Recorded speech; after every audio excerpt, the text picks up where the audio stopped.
سڑک پر لوگوں کی آمد و رفت معمول کے مطابق جاری تھی اور سورج اپنی ٹمٹماتے ہوئے آسمان پر چمک رہا تھا، جبکہ گرم ہوا کے جھونکے زمین کو جھلس رہے تھے۔ رائما تیز تیز قدموں سے چلتی ہوئی کافی ہلکان نظر آ رہی تھی۔ وہ خود سے بڑبڑائی کہ یہ کیا مصیبت ہے، ہمیشہ دیر ہو جاتی ہے اور آج بھی اگر کالج لیٹ پہنچی تو وہی باتیں سننا پڑیں گی۔ پتہ نہیں وہ وقت پر پہنچ بھی پائے گی یا نہیں۔ اس کا سانس پوری طرح پھول رہا تھا۔ پرس میں ہاتھ ڈال کر اس نے موبائل نکال کر وقت دیکھا تو مزید پریشان ہو گئی۔ نگاہیں بے چینی سے سڑک پر دوڑائیں مگر بس نکل چکی تھی، جس کی وجہ سے اسے مزید پریشانی کا سامنا کرنا پڑ رہا تھا۔ ابھی وہ ادھر ادھر ہی نظریں دوڑا رہی تھی کہ اچانک اس کی نگاہ دوسرے روڈ پر پڑی۔ دوسرے روڈ پر کھڑے ایک رکشے پر گئی۔ وقت ضائع کیے بغیر وہ اندھا دھند سڑک عبور کرنے لگی اور یہی اس کی سب سے بڑی غلطی ثابت ہوئی۔ اسی لمحے ایک سیاہ مرسیڈیز پوری رفتار سے اس کی طرف بڑھی۔ رائما کو کچھ سمجھنے کا موقع ہی نہ ملا۔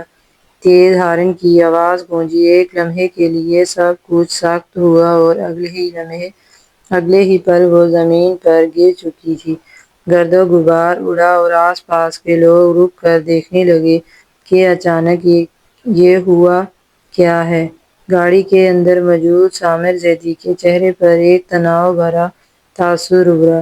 اسے ایسے لوگ سخت زہریلے لگتے تھے جو برچ ہونے کے باوجود سڑک سے روڈ کراس کرتے تھے۔ غصے میں گاڑی کا دروازہ دھکیل کر کھولا اور باہر آیا۔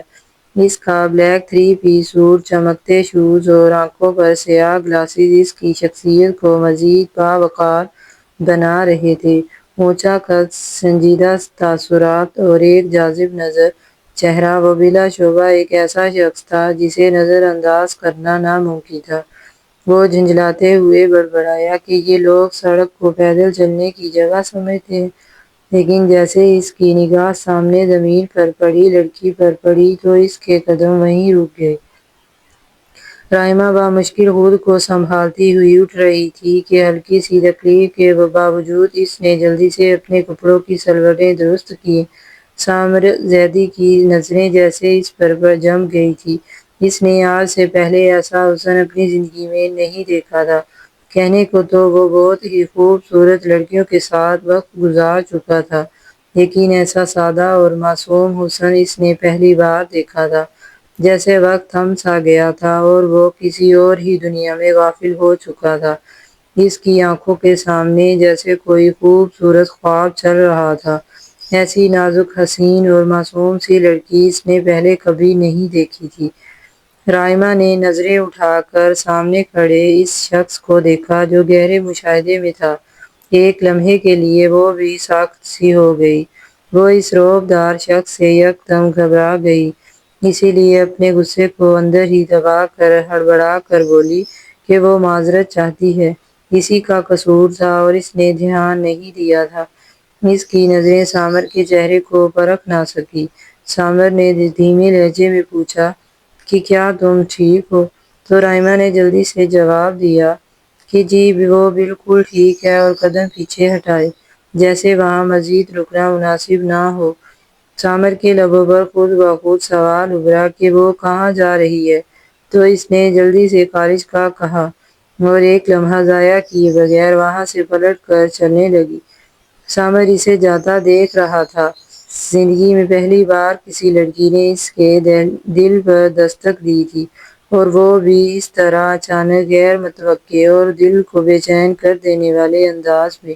وہ مسکرا دیا۔ ایک نئی کشش اور ایک انجان دلچسپی اس کے چہرے پر ابھر آئی۔ وہ گاڑی کے قریب آیا، دروازہ کھولا، ایک نظر پھر سڑک پر دور جاتی رائما پر ڈالی اور ہلکی سی مسکراہٹ کے ساتھ اندر بیٹھ گیا، جیسے کوئی نیا باب کھل چکا ہو اور ایک نئی کہانی کا آغاز ہو چکا ہو۔ بلیک مرسیڈیز ہموار سڑک پر سبک رفتاری سے دوڑ رہی تھی۔ اندر کا ماحول پرفضا تھا۔ اور مہنگے پرفیوم کی خوشبو فضا میں بسی ہوئی تھی۔ گاڑی کی قیمتی چمڑے کی سیٹیں اور جدید فیچرز سامر زیدی کے رئیس ہونے کا منہ بولتا ثبوت تھا۔ وہ اسٹیئرنگ پر ہاتھ جمائے بیٹھا تھا، مگر اس کے ذہن میں کچھ اور ہی چل رہا تھا۔ اس نے ایک ہاتھ سے اپنے کوٹ کے بٹن کھولے، جیب سے موبائل نکالا اور کسی کا نمبر ڈائل کیا۔ دوسری طرف سے اس کے خاص آدمی حسیب کی بھاری اور پروفیشنل آواز آئی کہ جی باس۔ سامر نے سنجیدگی سے کہا کہ وہ آفس جانے والی روڈ پر ہے اور تھوڑی دیر پہلے اس کے ساتھ ایک لڑکی کی ٹکر ہوئی ہے۔ حسیب نے فکر مندی سے پوچھا کہ آپ خیریت سے ہیں باس؟ تو سامر نے رعب دار آواز میں کہا کہ اس کے بارے میں فکر مت کرو، اسے کچھ نہیں ہوتا۔ بس روڈ پر لگے سی سی ٹی وی کی فوٹیج دیکھ کر اس لڑکی کو ٹریس کرو اور اس کا مکمل بیک گراؤنڈ نکالو کہ وہ کہاں رہتی ہے اور کالج میں کس وقت چھٹی ہوتی ہے۔ حسیب نے بغیر کسی سوال کے جی باس کہا۔ سامر نے چند لمحے خاموش رہنے کے بعد کہا کہ انفارمیشن تو نکالو ہی، لیکن جب چھٹی ہو تو اسے سیدھا فارم ہاؤس لے کر پہنچو، وہ وہاں انتظار کرے گا۔ سامر کے ہونٹوں پر ایک عجیب سی فاتحانہ مسکراہٹ تیر گئی۔ اس نے فون بند کیا، موبائل کو ہاتھ میں گھماتے ہوئے۔ اس کی نظر سامنے سڑک پر جمی تھی، مگر ذہن میں رائمہ کا چہرہ گردش کر رہا تھا، وہ شخص جو کسی کو خاطر میں نہیں لاتا تھا، جو اپنی دنیا کا بادشاہ تھا، جس کے آگے کسی کی ہمت نہیں تھی کہ آنکھ ملا سکے۔ آج پہلی بار کسی نے اسے یوں نظر انداز کیا تھا۔ وہ جو بھی تھی اب اس کے دائرے میں آ چکی تھی۔ اس نے شیشے میں اپنا عکس دیکھا، سن گلاسز اتار کر ایک طرف رکھے اور خود سے بولا کہ جو چیز اسے پسند آ جائے اور وہ صرف اس کی ہوتی ہے، اور وہ تو اس کی پہلی نظر کی محبت ہے، بھلا اس سے کیسے دستبردار ہو سکتا ہے؟ دوسری طرف کالج کا ماحول ہمیشہ کی طرح چہل پہل سے بھرا ہوا تھا۔ لڑکیاں گروپس بنا کر گپ شپ میں مصروف تھیں، مگر رائمہ کا دھیان کسی اور طرف تھا۔ وہ کلاس میں اپنی جگہ پر خاموشی سے بیٹھی اپنی کوہنی کو دیکھ رہی تھی، جہاں ہلکی سی خراش کے ساتھ نیل پڑ چکا تھا۔ اس کی نازک کلائی پر چوٹ کا نشان واضح تھا اور ہلکی سی جلن محسوس ہو رہی تھی۔ اس کی سب سے قریبی دوست سدرا اچانک پریشان ہو کر بولی کہ کیا ہوا تمہیں؟ کہیں گر گئی تھی کیا؟ رائمہ نے نظریں جھکا کر بتایا کہ گری نہیں تھی، بلکہ ایک گاڑی والے نے ٹکر مار دی تھی اور وہ ڈگمگا کر گر پڑی۔ سدرا نے حیرت اور غصے سے کہا کہ لوگ سڑک پر اندھے ہو کر گاڑیاں چلاتے ہیں، تم نے اس آدمی کو کچھ سنایا کیوں نہیں؟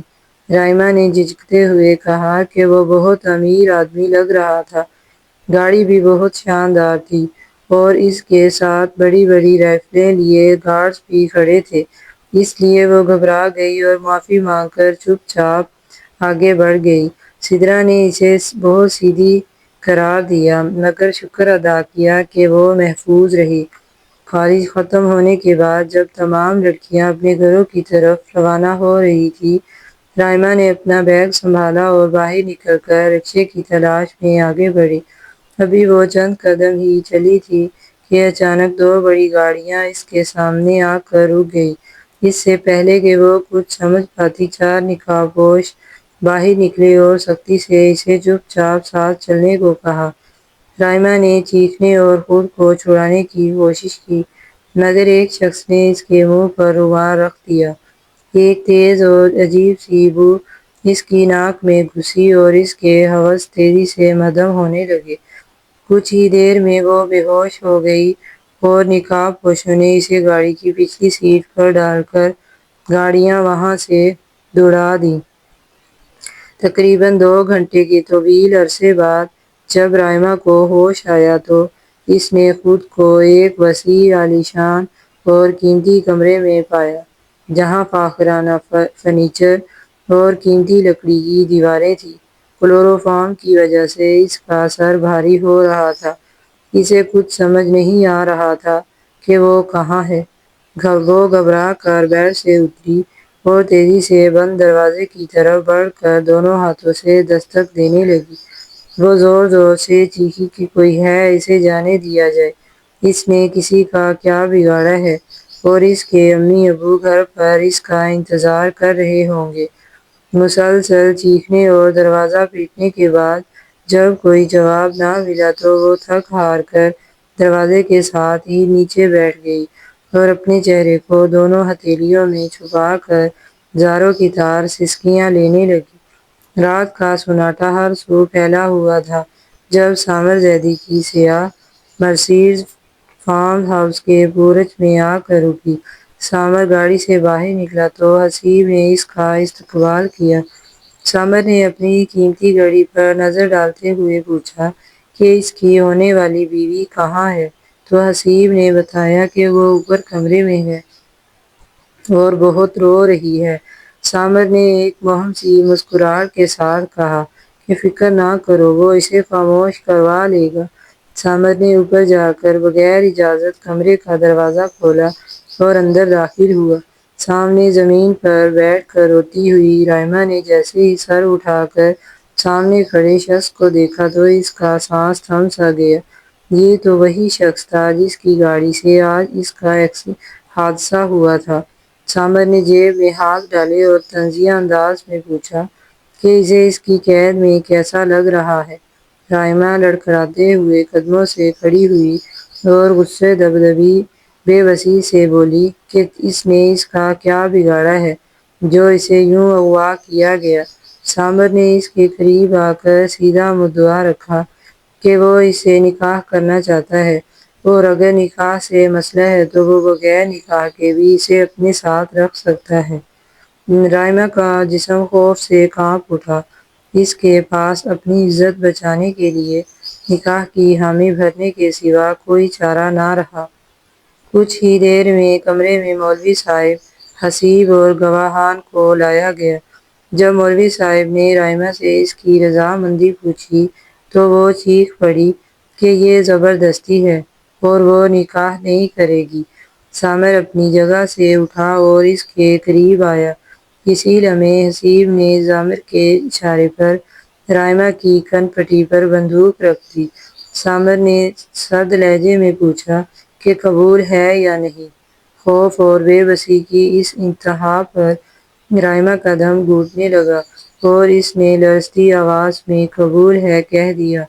نکاح مکمل ہوا اور سامر نے بھی نہایت اطمینان سے قبول ہے کہا۔ نکاح خواہاں اور باقی لوگوں کے جانے کے بعد کمرے میں صرف وہ دونوں رہ گئے۔ سامر نے صوفے پر بیٹھ کر کہا کہ اس نے رائما کو دیکھتے ہی فیصلہ کر لیا تھا کہ وہ صرف اس کی ملکیت ہے۔ اس نے کہا کہ وہ اسے 2 دن کا وقت دے رہا ہے تاکہ وہ خود کو ذہنی طور پر تیار کر لے۔ 2 دن بعد وہ اسے مکمل طور پر اپنا لے گا۔ یہ کہہ کر وہ باہر نکل گیا جبکہ رائما نڈال ہو کر زمین پر بیٹھ گئی۔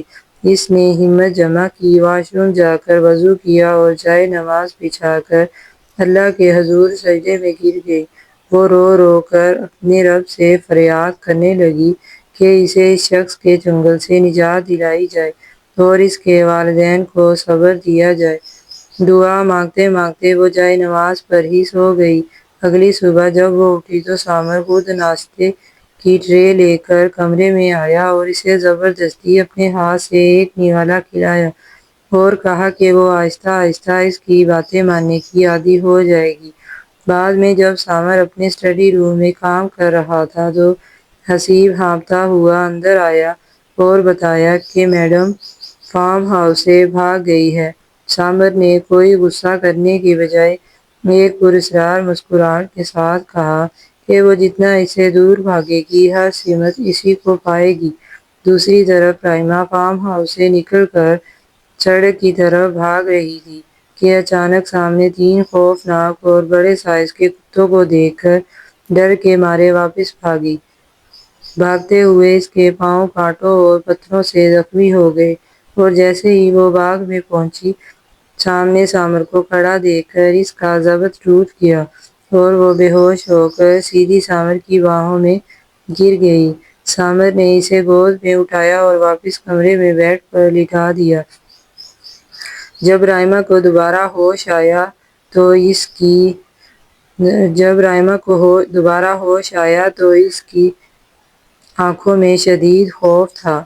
سامر نے اس کے پاس بیٹھ کر ایک گہری سانس لی اور پہلی بار اپنی زندگی کا تلخ ماضی بیان کرنا شروع کیا۔ اس نے بتایا کہ وہ بچپن سے ہی تنہا تھا۔ ماں کے جانے کے بعد باپ نے دوسری شادی کر کے اسے چھوڑ دیا۔ ماموں نے سنبھالا تو ان کا بھی انتقال ہو گیا۔ اس نے خود کو کاروبار میں جھونک دیا، لیکن اس کی زندگی میں کوئی ایسا نہیں تھا جس سے وہ محبت کر سکے یا جو اس سے محبت کرے۔ پھر اس نے رائما کو دیکھا اور پہلی بار اس کی معصومیت دیکھ کر اسے لگا کہ وہ بھی خوش ہو سکتا ہے۔ سامر نے مدھم لہجے میں اعتراف کیا کہ اس کا طریقہ غلط تھا، لیکن وہ اس سے سچی محبت کرتا ہے۔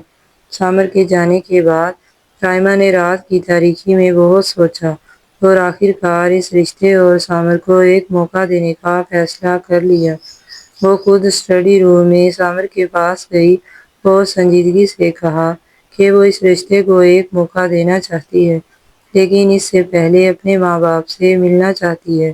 سامر نے مسکرا کر بتایا کہ وہ پہلے ہی اس کے والدین کو سب بتا چکا ہے اور انہوں نے یہ رشتہ قبول کر لیا ہے۔